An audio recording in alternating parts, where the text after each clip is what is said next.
अरे सुन रही हो? ओए, अरे निधि सुन रही हो? आप जल्दी बताइए प्रिया, मेरा विद्यालय में शिक्षा देने का समय हो रहा है। यार तुम मुझे क्यों धोखा दे रही हो? यार नहीं सखी, धोखा नहीं, छल, क्योंकि मैं हिंदी की अध्यापिका हूँ। अच्छा, छल ही क्यों कर रही हो? प्रिया, क्योंकि ना तो आपके पास कोई व्यवसाय है, ना ही निवास है। विवाह के पश्चात हमारे लिए आप भोजन और निवास का प्रबंध कैसे करेंगे? तुम्हारी सैलरी आएगी ना, उसी से महीने का खर्च चलाएंगे। सैलरी नहीं, वेतन, महीने का खर्च नहीं, मासिक व्यय, क्योंकि मैं हिंदी की अध्यापिका हूँ।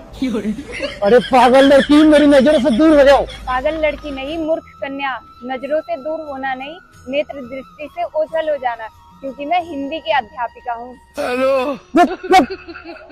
जाओ ब्रेक। ब्रेकअप नहीं, रिश्ते का अंत होना।